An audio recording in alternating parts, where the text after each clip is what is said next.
everyone. Welcome to the Four Seasons. I'm your host, Ken Johnson. Now, I just want to wish everybody a happy novel writing month. Yes, this is National Novel Writing Month, or NaNoWriMo. So if you see that funky hashtag says NaNoWriMo, that's what that is. So all your author friends and everything, we have a special language, and that's what that's talking about. So it's a writing contest that is basically done to urge writers to write their novels. And the idea is to get it out as well within a month. So it's very interesting. It's unique. Most people don't really realize that it's actually a contest. And so you have people that do the NaNoWriMo hashtag, that they're not officially registered, but they're still trying to write their novel. So even if they don't understand what it is, they're still doing it, or at least the intent. And so the whole purpose behind this month's series of episodes for the month of November 2021 is novel writing.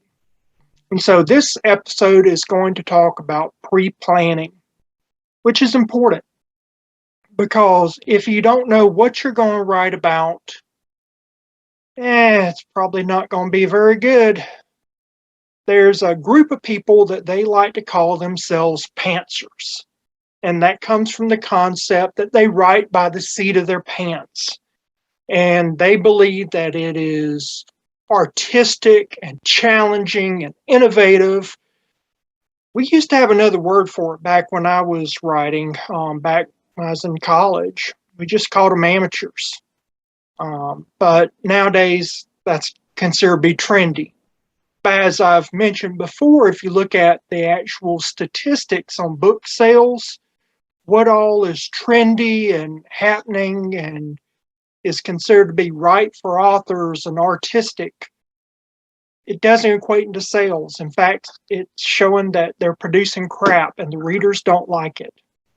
So the whole deal with NaNoWriMo is start off with good beginnings. So with this book, which is my award-winning book on archetypes and allegory, the idea is you do pre-planning. What are the characters I'm going to use?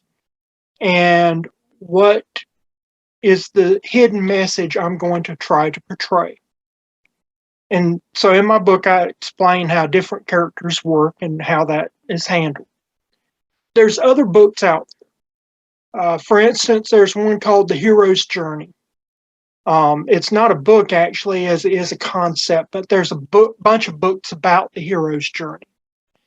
And you need to read it, especially if you're going to have heroes.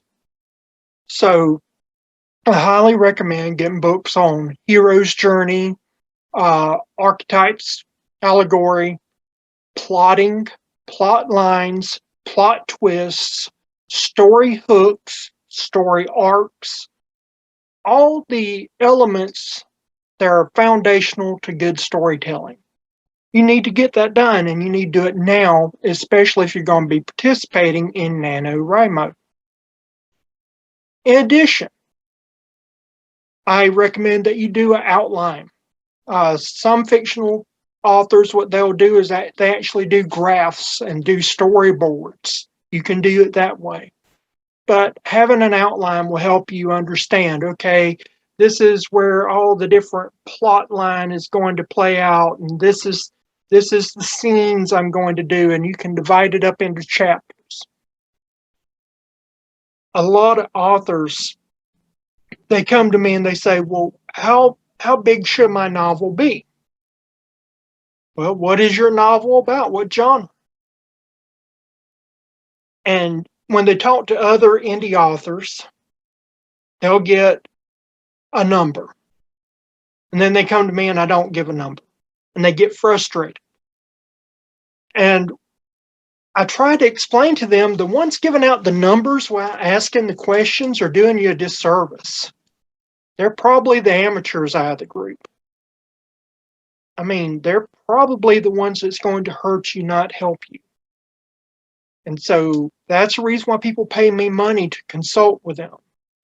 It's because I'm going to ask questions that are very pointed, because writing is a business. And remember, this is the 4 seasons. It covers the 4 C's: culture, commerce, conflict, conservation.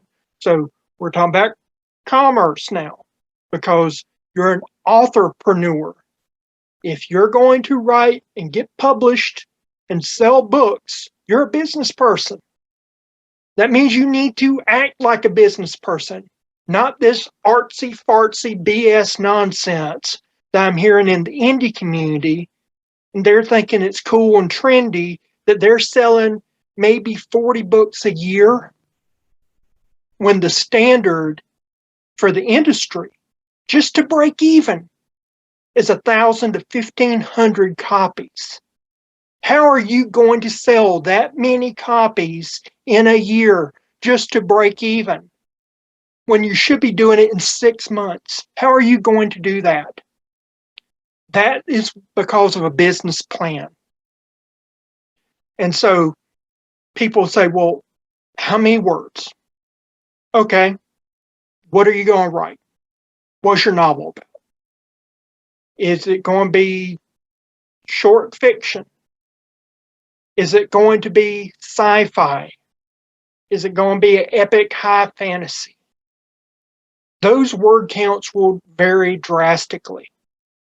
So in short fiction, short nonfiction, things of that nature, you're talking 35,000 words, 45,000 words, which to most people terrifies them because they can't do 500.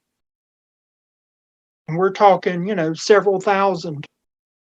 We don't do pages. So if somebody says, oh, it's number of pages, 200 pages, 400 pages, those are rank amateurs. Don't listen to them. They don't know what they're talking about. We don't talk pages in the authorship world.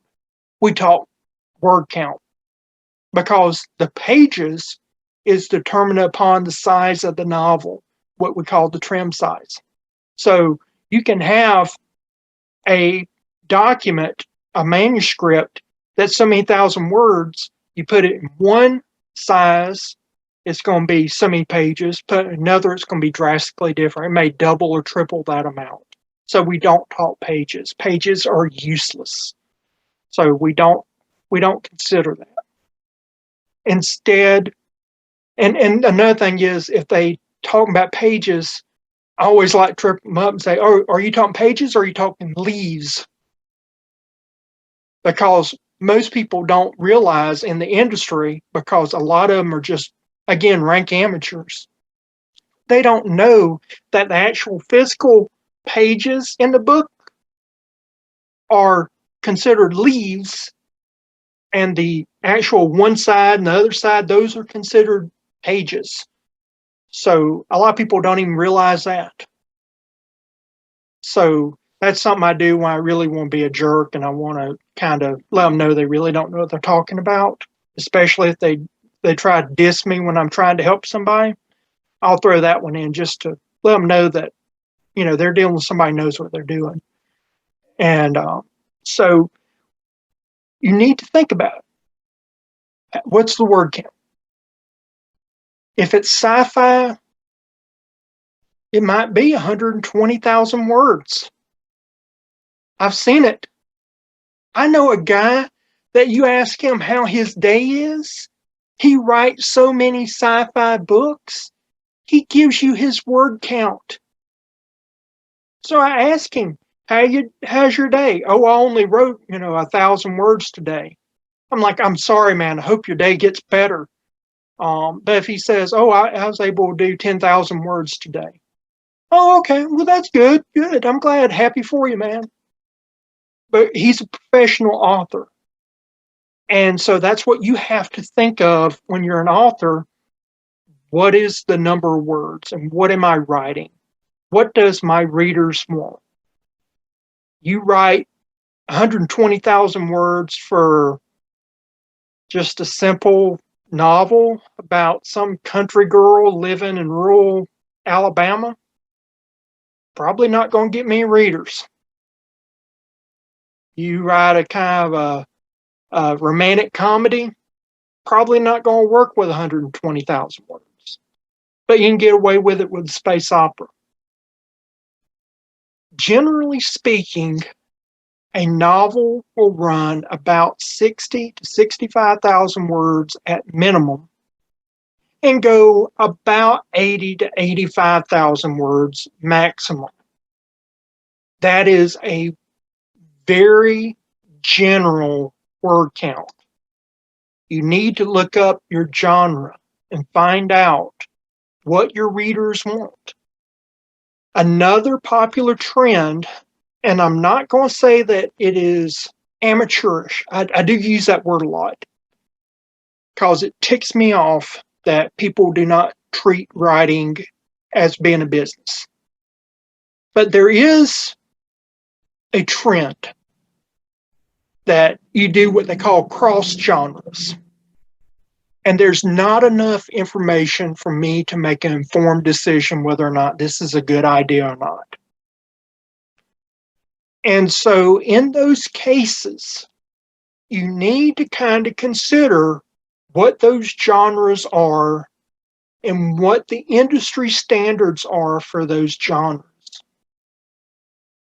So if I'm doing a romantic space opera, one might be 85,000 words, the other is 120,000 words. What do I do? This really has to do with your marketing. Before I ever write anything, I do a business plan. And when I say people pay me money, just one of my business plans will run about $600 to $1,200. That doesn't involve all the consultation costs and interview costs and all the other stuff. That is just to get the plan, just to put that out there. So people pay me money for me to interview them, money to go over those plans, and then money to create the plan. So there's people paying out big money for my advice that you're getting right now for free. So pay attention. Before I write anything, I always do a tentative business plan for the book. And so I'll actually figure out what I'm going to do with it, how I'm going to sell it, who I'm going to market it to, because there is a distinct difference between your buyers that you're targeting and your seller or your readers that you're trying to get to. So you're going to try to sell to your book here for these other people, and they tend to be two separate markets. And so this is one of the issues that a lot of my clients don't understand.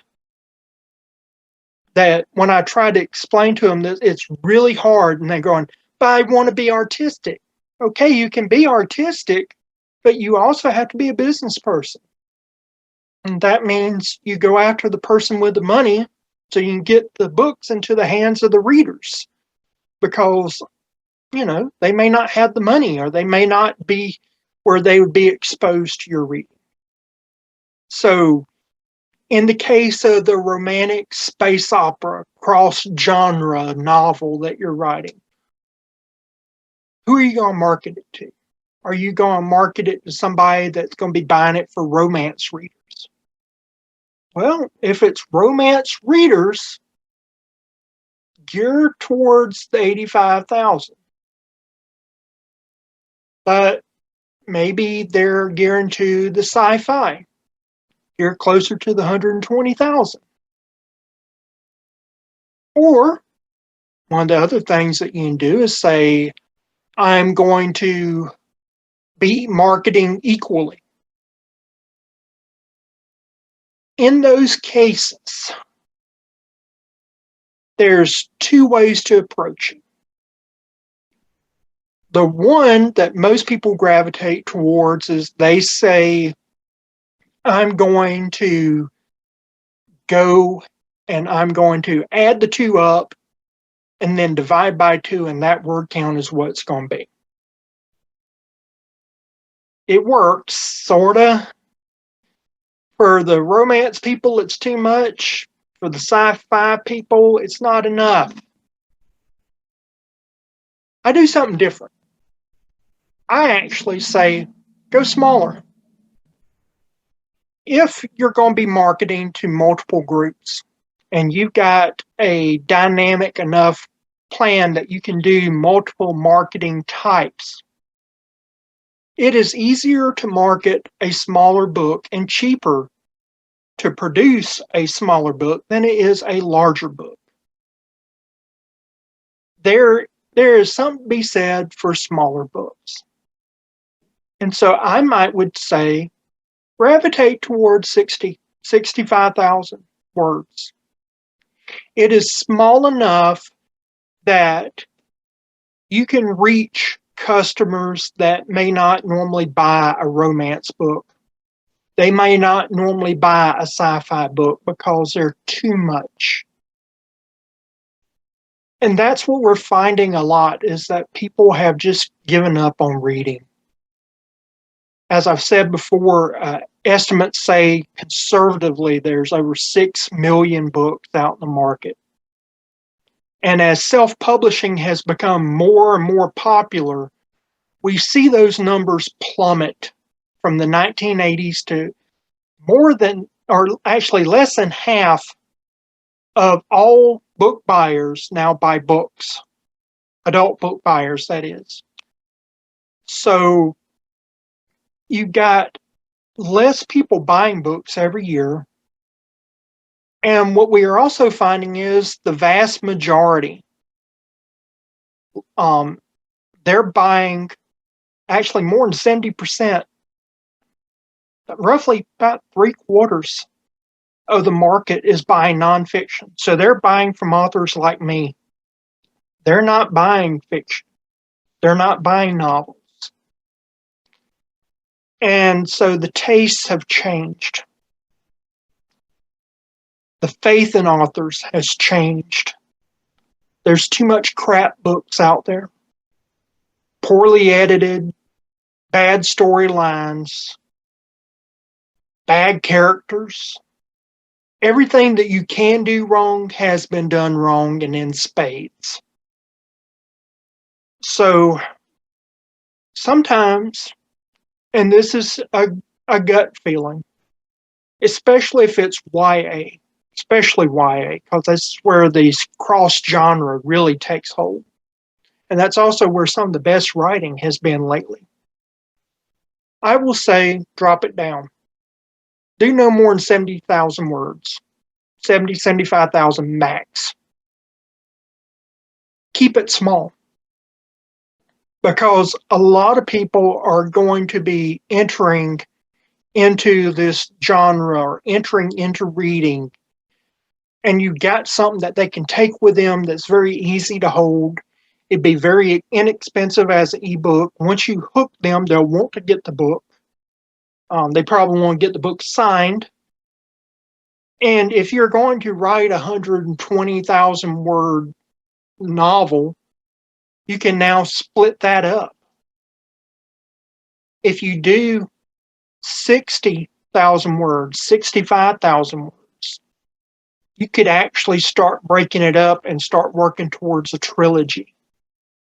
And that's something that you need to be mindful of. How are you going to market your books? We talk a lot about traction in the market, that the idea is that you've got to have 4 or more books before people start to take you seriously as an author. And so I'm already established as nonfiction, but now I'm going into the fiction realm. And I realize I'm going to have to start writing a bunch of books. So my books are going to be small. That allows you to get into the market very quickly, put out a good story, able to get it edited. It's very affordable compared to a larger book. You'll get more readership usually. And it gives you that traction at 1/4 of the cost of a normal book. So marketing. Reason why I do my marketing also is that I include elements. For instance, I have a nonfiction book that they'll be coming out eventually that deals with Christmas. I hate Christmas. Cannot stand Christmas. But Ken, you're a Christian. Yes, I know. I still hate Christmas. It's a pagan holiday, and I've got all the history and research on it, and so I put it out there. And I explain why December 25th is when we had to do it and why it's not Jesus' birthday. And in between that, I realized that there's a lot of people that would see me as curmudgeon. So I also put in elements that are fun.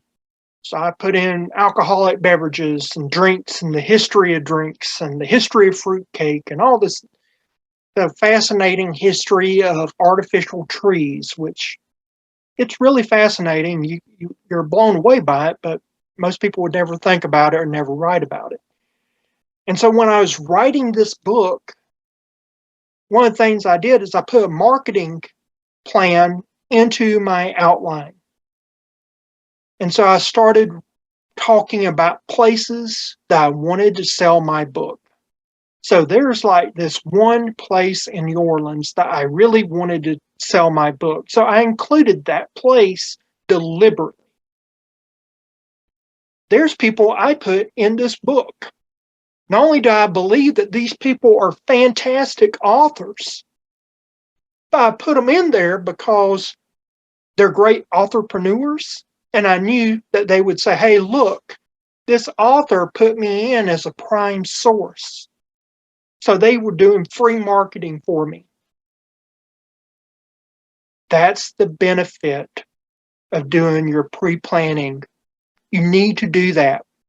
I cannot overstate it. You know, it was like one author was talking about that she didn't want to put in this diner because she was afraid that they might sue her. I'm like, why would they sue you for free advertising? The only time that they can sue you for libel or slander is if you're saying something negative. If you say something positive about them, what are they going to sue you for? Helping them? Making them money? Really? What can they sue you over? All that's going to do is help you out. In a work of fiction I'm doing right now, I mentioned Quaker State.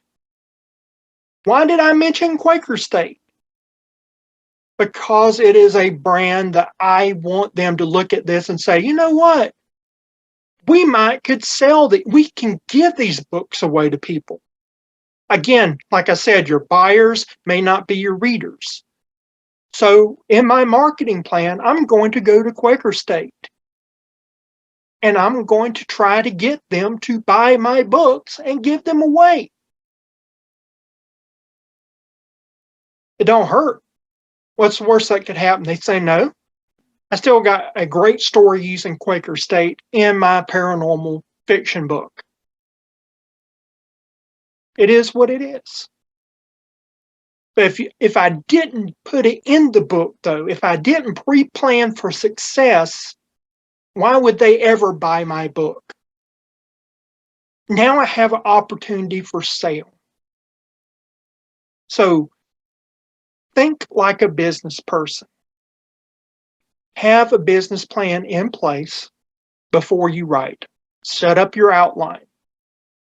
Set up all your characters and learn the elements of good storytelling, because it needs to be a good book. Because if it's a crap book, trust me, it doesn't matter if you have 40 books. You'll never get the traction that people talk about, because the readers will always give you a 1-star review or tell others, don't read this author, they're crap.